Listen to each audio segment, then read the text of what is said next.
புரட்சித் தலைவி அம்மா அவர்களின் 78வது பிறந்தநாளை முன்னிட்டு எடப்பாடியார் தலைமையில் ஆட்சி மலர அயராது உழைப்போம் மதுரை டாக்டர் பாசரவணன் மருத்துவ அணி இணைச் செயலாளர்.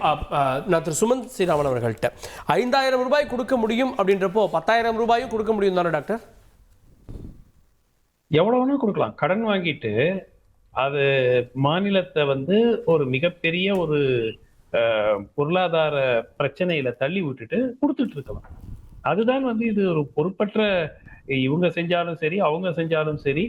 இத்தகைய தேர் ஆர் 2 வகையான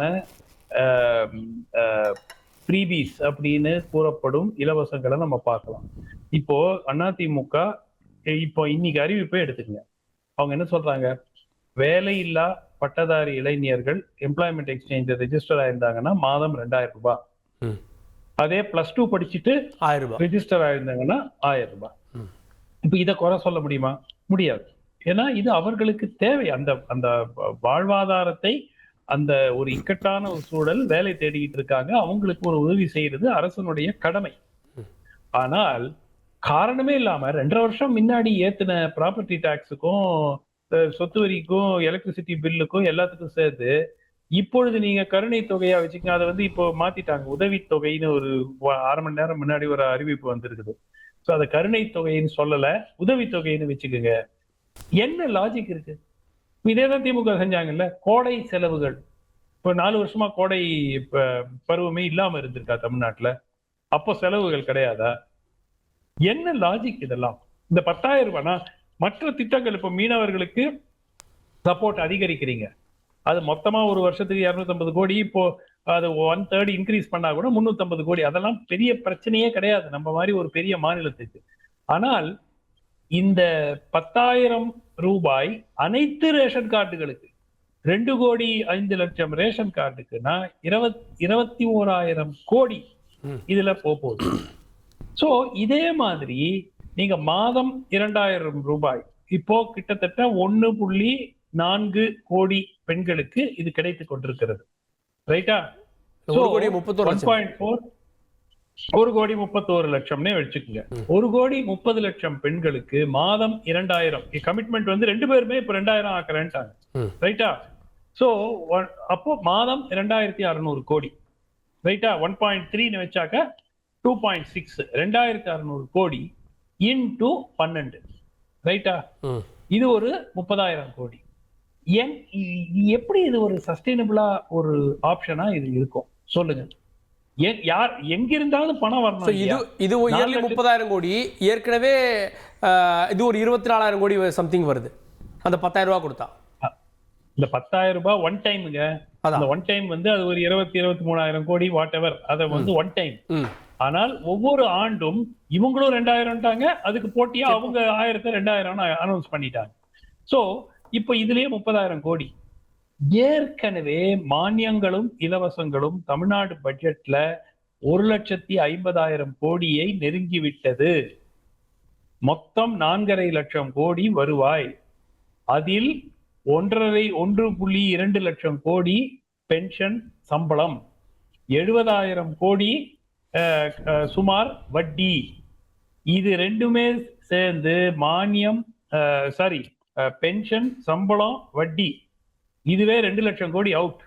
4.5 லட்சத்துல 2 லட்சம் கோடி காலி. மீதி 1.5 லட்சம் கோடி எங்க போகுது? இலவசங்களுக்கும் மானியத்துக்கும். மொத்தமா மாநிலத்தினுடைய அனைத்து வளர்ச்சி திட்டங்களுக்கும் 50,000 கோடி தான் இருக்கிறது. 13% தான் ஆக்கப்பூர்வமான வளர்ச்சி திட்டங்களுக்கு தமிழ்நாட்டில் செலவழிக்கப்படுகிறது. மற்ற பல மாநிலங்கள்ல பாத்தீங்கன்னா இது 18%, 25%. குஜராத் போன்ற மாநிலங்கள்ல 24-25% இருக்கு. என்ன சிக்கல் என்றால் யாருமே எல்லா இலவசங்களும் கொடுக்க கூடாது. இன்ஃபேக்ட் இப்போ அடுத்த சில 1-2 ஆண்டுகளில் மிகப்பெரிய அளவுல வேலை இழப்பு பல செக்டர்ஸ்ல வரப்போகுது. அது வரும்போது நிச்சயமாக யூனிவர்சல் பேசிக் இன்கம் என்று எல்லோருக்கும் கொடுக்க வேண்டிய ஒரு கட்டாயம் இருக்கும். ஆனால் அது ஒரு பொறுப்புடன் செய்ய வேண்டும். எலெக்ஷன் வருது 10,000 ரூபாய் வச்சுக்கோங்க, எலெக்ஷன் வருது 5,000 ரூபாய், பொங்கலுக்கு 3,000 ரூபாய் வச்சுக்கோங்க, கோடை செலவு 2,000 ரூபாய் வச்சுக்கோங்க. என்ன ஒரு பொறுப்பற்ற செயல்தான் இது. அதிமுக செய்தாலும் தப்பு, திமுக செய்தாலும் தப்பு, பாஜக செய்தாலும் தப்பு. கேட்போம் திரு அருணன் அவர்கள்ட்ட. அருணன், இலவசங்களுக்கே ஒரு எண்டு கொடுத்துரும் போல நீதிமன்றங்கள், ஏன்னா கடுமையான வார்த்தைகள்லாம் பயன்படுத்தியிருக்கு. இந்த நேரத்தில் இந்த 10,000 அப்படின்றதையும் 5,000 கொடுத்ததுன்றதையும் எப்படி பார்ப்பாங்க? இல்லை, இந்த 5,000 ரூபா தொகையை வங்கி கணக்கில் ஸ்டாலின் அரசு போட்ட உடனே நம்முடைய எடப்பாடியார் என்ன சொன்னார்? ஸ்டாலினுக்கு தோல்வி பயம் வந்துருச்சு, ஆகவே தான் 5,000 ரூபாயை வங்கி கணக்கில் வந்து போட்டிருக்காரு, யார் எதிர்பாராத வகையில் அப்படின்னு சொன்னார். இப்போ இவர் என்ன சொல்கிறாரு? நான் ஆட்சிக்கு வந்தால் அனைவருக்கும் ஒவ்வொரு குடும்பத்துக்கும் 10,000 ரூபாய் தருவேன், வங்கியில் போடுவேன் அப்படிங்கிறார். அப்போ நாம் கேட்க வேண்டியிருக்கு, அப்போ எடப்பாடியாருக்கு இப்போ தோல்வி பயம் வந்துருச்சா? அவங்க செஞ்சால் அது தோல்வி பயம்னா இவர் இப்படி ஒரு உறுதிமொழி கொடுத்தா இதுவும் தோல்வி பயமாக தானே இருக்கணும். ஆகவே என்னை பொறுத்தவரைலாம் ஏட்டிக்கு போட்டியாக அவர் செஞ்சுக்கிட்டு இருக்காரு. அதில் இது ஒரு புதுமையான விஷயம், தவணை முறையில் தேர்தல் வாக்குறுதிகள் தருவது. இது 3வது தவணையாக தர்றாரு. அவரை பொறுத்தவரை அது ஒரு நல்ல உத்தி தான் நினைக்கிறாரு. ஏன்னா திமுக அரசு செய்ய அதுக்கு தகுந்த மாதிரி உறுதிமொழி கொடுத்துக்கிட்டே வரலாம்யா, அப்போ மக்களுக்கு அது விஷயம் போய் சேர்த்துக்கிட்டு இருக்கும் அப்படின்னு அவர் நினைக்கிறார் போல்ட்டுருக்கு. இருக்கட்டும். ஆகவே இது மக்கள் இதை ஒப்புக்கொள்வாங்க அல்லது நம்புவாங்க என்று நான் நினைக்கல. எதை வச்சு நான் சொல்கிறேன்னா, இவர் இப்போ அதையும் ஒப்புக்கொண்டார். நம்முடைய அதிமுக நண்பரும் 1000 ரூபா கொடுக்க போகிறோம்னு சொன்னோன்னா அதெல்லாம் முடியாதுங்கன்னு சொன்னார். அதுக்கு இப்போ ஒரு விளக்கம் சொல்கிறாரு, 28 மாதம் கொடுக்கல இல்லையா? சரி, அதுக்கு பிறகு கொடுத்தாங்கல்ல ஐயா. நீங்கள் அந்த பழைய 28 மாதத்தை மக்கள் நினைப்பாங்களா? அதற்கு பிறகு தொடர்ந்து வாங்கிட்டு இருக்காங்களே மாதம் 1000 ரூபா உரிமை தொகை, அதுவும் இப்போ பழையபடி சில லட்சம் பேருக்கு கூடுதலாக கொடுத்துருக்காங்களே, இதை பார்ப்பாங்களா? அதிமுக சொல்லிட்டு இருக்கலாம் முதல் 28 மாதம் கொடுக்கலன்னு.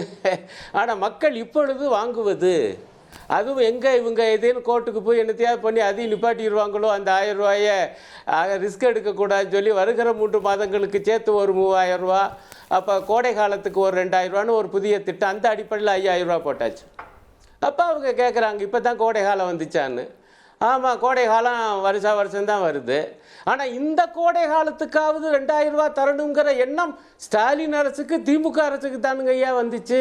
அது தேர்தல் எடப்பாடியார் 4 ஆண்டுகள் இல்லை 3000 ரூபாய் கொடுத்ததாவது மாதம் வர வேண்டியது, 2000 ரூபாய் கொடுத்தது என்ன கணக்குன்னு கேட்குறாங்கல்ல.